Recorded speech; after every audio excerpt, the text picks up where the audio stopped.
Okay, so let's look at the factors that affect the rate of reactions. So these are the various factors that affect the rate of a reaction. Number one is nature of reactants. What is the nature of that reactant? Remember what rate of reaction is: the rate of disappearance of the reactant. Because the disappearance of the reactant is same thing as the what? The formation of the product. So what are the nature of the reactants? Take for example, if you bring a metal and keep it and pour water on it, nothing may really happen much more compared to if you bring the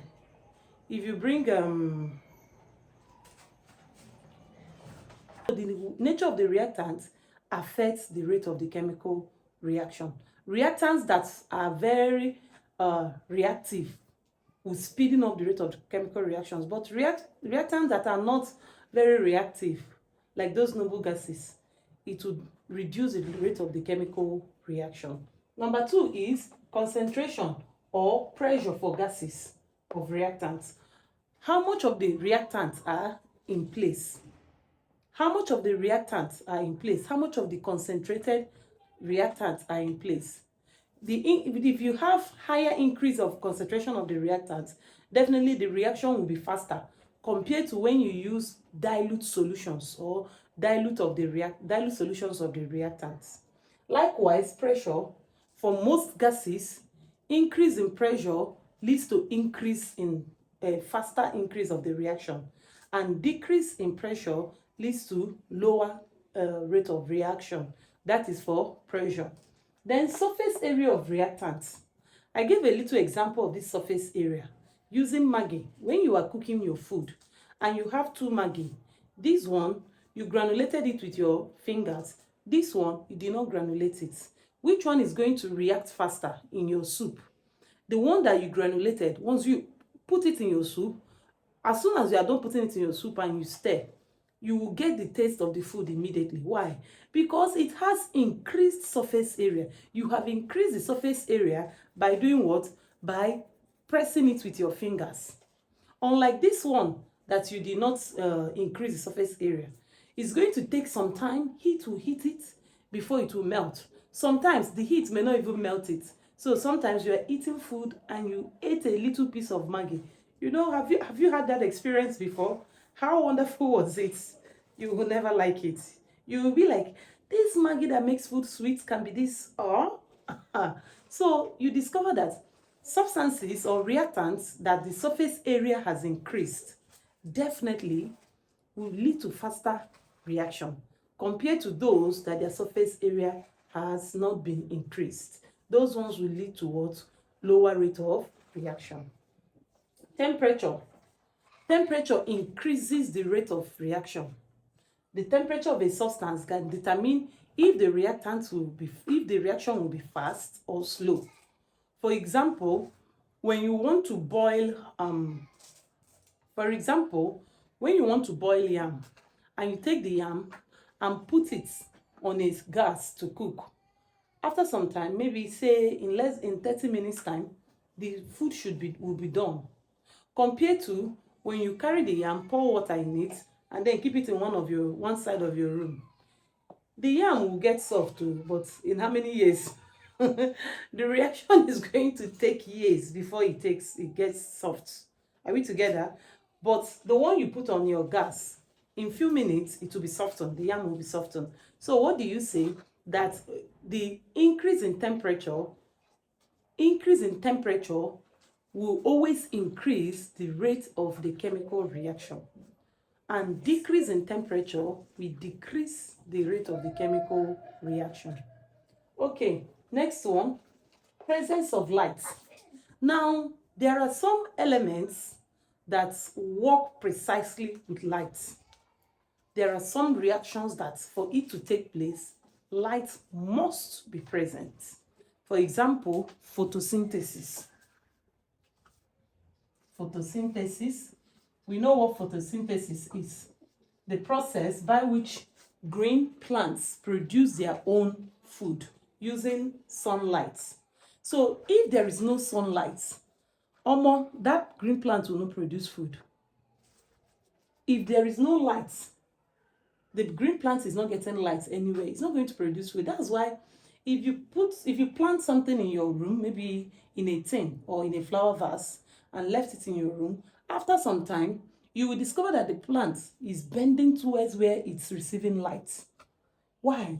Because light is necessary for photosynthesis reaction to take place. Another reaction is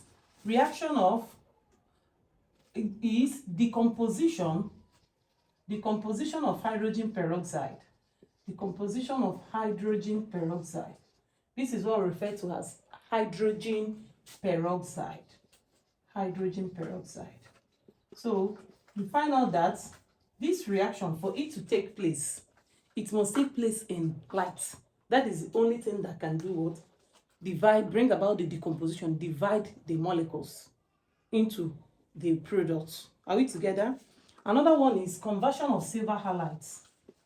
Conversion of silver halides.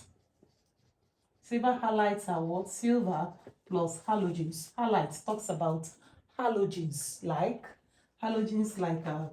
fluorine, chlorine, bromine, etc. So when you have something like silver bromine, conversion of silver halides must take place in light for it to occur. Now, these silver halides until light comes, it cannot be converted from silver halides to metallic silver. It cannot be converted from silver halides to metallic silver. This is mostly used in photography. Of course, once you hear the word photography, that tells you light. Can't take pictures in darkness. So until there is light, you cannot convert silver halides to metallic silver. Then another one is the reaction between methane and chlorine. Reaction between methane and chlorine.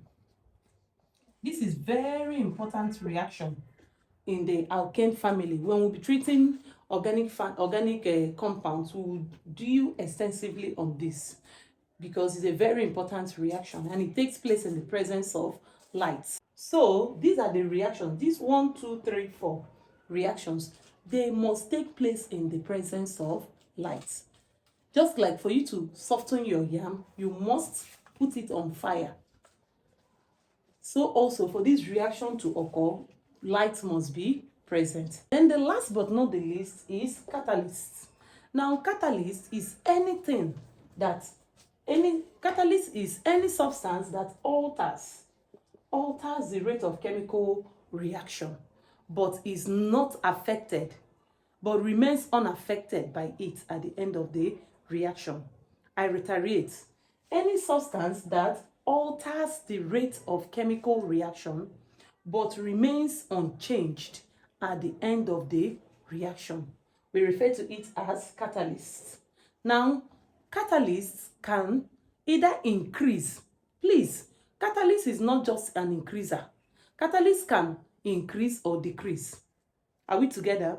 So the right word to use is that it alters. So under catalyst, we have what we call catalysts that increase, positive catalysts, and those that reduce, we call them inhibitors. Are we together? So the presence of catalysts can quicken up a rate of chemical reaction or do what? Inhibit. By quickening the rate of chemical reaction, it means that the activation energy has been reduced. A catalyst quickens the rate of chemical reaction by reducing the activation energy. It quickens the rate of chemical reaction by reducing the activation energy. So it reduces the activation energy, hence making the reaction to take place fast. Are we following? But for an inhibitor, it increases the activation energy, thereby making the reaction to be very slow. Okay, so these are everything you need to know about the rate of reaction. I hope you enjoyed today's class. Please do well to subscribe to our channel and also invite others to do the same. Thank you very much. Quickly move to watch the next video on chemical equilibrium. Thank you and bye-bye.